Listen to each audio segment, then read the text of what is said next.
खुदा है मेहरबां बोलो, बोलो है मेहरबां बोलो। ए जाने वतन अहले वतन, ए अहले वतन जाने वतन बन के दिखा दो। इस खाक के जर्रे को भी इंसान बना दो। इंसान वो है इल्म की हो जिसमें तजल्ली है, वाँ को कभी इल्म मिला हो तो बता दो। कांटों को जिहालत के अलग काट के फेंको, तुम इल्म से फूलों से नया बाग खिला दो। है मुल्क में तफरीक जिहालत के सबब से, तुम इल्म की कुव्वत से ये झगड़ा ही मिटा दो। चौथा पैगाम छोटे छोटे बच्चों के हवाले से सुना रहा हूँ, आप लोग सुनने के लिए तैयार हैं? एक बार फिर जोश के साथ हाथ उठा दीजिए। आप जब जोश के साथ हाथ उठाते हैं तो मेरा दिल खुश हो जाता है कि अभी तक आप थके नहीं। जब आप थकेंगे नहीं तो सुनाने में मजा आएगा, पैगाम की हिफाजत होगी। आधा से ज्यादा जलसा आपका निकल चुका, आपको मुबारकबादी देता हूँ और दुआ करता हूँ कबूलियत की घड़ी में आसमान पर खुदा आ चुका है। अल्लाह आपके बच्चों को इल्म से हुनर से मालामाल फरमाए। एक तजर्बे की बात, मेरी उम्र नहीं है, मेरी दाढ़ी कच्ची है, मुझे तजर्बा नहीं है, लेकिन किताब में तजर्बा लिखा हुआ। आप अपने बच्चे को अच्छा खाना खिला रहे हैं, बच्चा भूल जाएगा, आपके एहसान को याद नहीं रखेगा। अच्छा कपड़ा पहना रहे हैं, बच्चा आपके एहसान को भूल जाएगा, याद नहीं रखेगा। अच्छा मकान बना करके दे रहे हैं, वो नालायक होगा, बर्बाद कर देगा, आपके एहसान को याद नहीं रखेगा। एक काम आप कर दीजिए, आप जाहिल हैं कोई फर्क नहीं पड़ता, अपने बच्चे को पढ़ा लिखा दीजिए, जिंदगी भर आपके एहसान को याद रखेगा। आपने सिकंदर का नाम सुना है, पूरी दुनिया पर उसने हुकूमत किया। जहां सूरज गुरूब होता वहां पर भी उसकी हुकूमत थी, जहां सूरज तुलू होता है वहां पर उसकी हुकूमत थी। इतना बड़ा बादशाह दुनिया की तारीख में पूरी दुनिया पर हुकूमत किया। बाप से ज्यादा उस्ताद का एहतराम करता था। लोगों ने पूछा कि बाप का रुतबा तो उस्ताद से बड़ा है, फिर उस्ताद का इतना एहतराम क्यों करते हो, बाप का एहतराम कम करते हो, उस्ताद का एहतराम ज्यादा करते हो? उसने कितना प्यारा जवाब दिया, आपको सुनकर के हैरत होगी।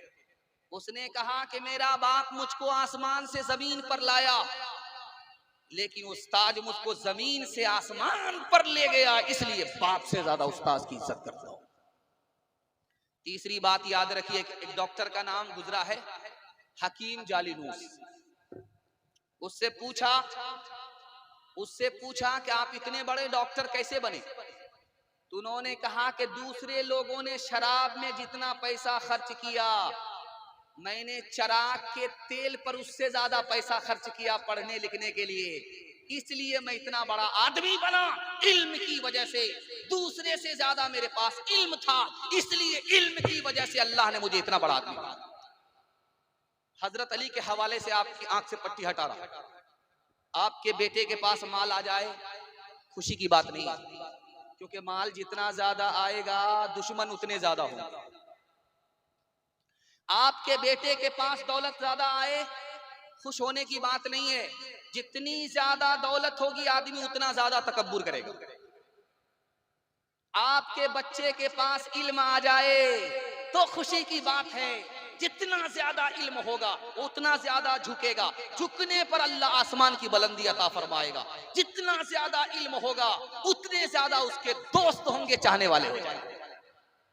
इसलिए मैं हाथ जोड़ करके कहता हूं, सर पर कफन बांधिए, पेट पर पत्थर बांधिए, फाका कीजिए, 2 वक्त नहीं 3 वक्त नहीं, एक ही वक्त खाइए, पैसा बचा करके अपने बच्चे को पढ़ाइए लिखाइए, वो इंसान भी बनेगा, मुसलमान भी बनेगा। एक मिसाल पर पैगाम खत्म कर रहा हूं। आज हमारी हालत क्या है?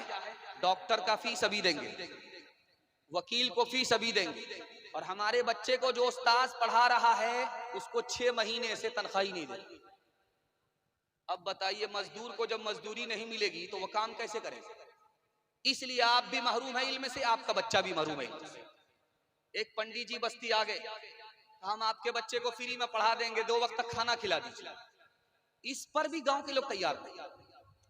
एक जमींदार बोला कि कितने दिन आप रहिएगा, हम लोगों को खाना खिलाना पड़ेगा। क्या सिर्फ 3 महीना मैं रहूंगा, आपके बच्चे को पढ़ा लिखा दूंगा, तनख्वाह नहीं लूंगा, 2 पेट हमको खाना खिला। एक जमींदार बोला कि कितने दिन रहना है? कहा 3 महीना। का 3 महीना तो बहुत हो गया। कहा कि इतनी बड़ी किताब है रामायण, उसको 3 दिन में कैसे पढ़ा? ये तो 3 लाइन है। आप क्यों 3 महीना रहना चाह रहे हो? आप पेट पूजा करना चाह रहे हो। रामायण तो बस इतनी है, एक थे राम जी, एक था रावण। उसने उसकी जोरू छीनी, उसने जलाया गांव। आज हमारा बच्चा इसलिए महरूम है, डॉक्टर को फीस नगद, वकील को फीस नगद, पढ़ाने वाले उस्ताद को तनख्वाह ही नहीं, तो कहां से बच्चा पढ़ेगा? बहुत बड़ी गलती। और एक बात याद रखिए, ये लड़का देखिए मोबाइल खोल करके बैठा हुआ है। इसकी आदत मैं आपको बताने के लिए जा रहा हूं। इसको आप मोबाइल दे दीजिए, थकेगा नहीं। इसको क्रिकेट का बल्ला दे दीजिए, खेलता रहे। लेकिन जहां आप कहिए कि बेटा ये किताब है जरा पढ़ करके दिखाओ, इसका सर भारी हो जाए। ये लैला का मजनू है। मजनू पढ़ा लिखा नहीं था, लैला पढ़ी लिखी थी। तो लैला की माँ ने मजनू को बुलाया कि मेरी बेटी से निकाह करना चाहते हो तो स्कूल में पढ़ाई लिखाई करनी पड़ेगी। तो मजनू बोला कि पढ़ाई लिखाई कितने दिन करना होगा? 10 साल। कहीं मेरे बाप से नहीं, मैं लैला से निकाह ही नहीं करूंगा, हमको पढ़ना लिखना पड़ेगा। आज के मजनू का हाल आपको देखना है तो क्रिकेट का बल्ला पकड़ा दीजिए, छोड़ने का नाम ही नहीं लेगा। मोबाइल पकड़ा दीजिए, छोड़ने का नाम ही नहीं लेगा। और जहां आपने पढ़ने के लिए बोला उसका सर भारी हो जाएगा। हाथ उठा करके हमारे बच्चे वादा करो, इंशाअल्लाह पढ़ने लिखने में अपनी हस्ती को मिटा देंगे। मैं गारंटी लेकर के मसनद रसूल पर जा रहा हूं, अल्लाह आपको इज्जत की चोटी पर पहुंचा देगा। हाथ उठा करके वादा कीजिए, इंशाअल्लाह पढ़ाने अपने बच्चे को पढ़ाएंगे, फाका करेंगे, 2 रोटी कम खाएंगे, अपने बच्चे को पढ़ाएंगे। हाथ उठाइए इंशाअल्लाह। सिर्फ स्कूल में पढ़ाएंगे, मदरसे में नहीं। हाथ उठाइए इंशाअल्लाह। खुदा है मेहरबां बोलो, बोलो है मेहरबां बोलो। ए जाने वतन अहले वतन, ए अहले वतन जाने वतन बन के दिखा दो। इस खाक के जर्रे को भी इंसान बना दो। इंसान वो है इल्म की हो जिसमें तजल्ली, हैवान को कभी इल्म मिला हो तो बता दो। कांटों को जिहालत के अलग काट के फेंको, तुम इल्म से फूलों से नया बाग खिला दो।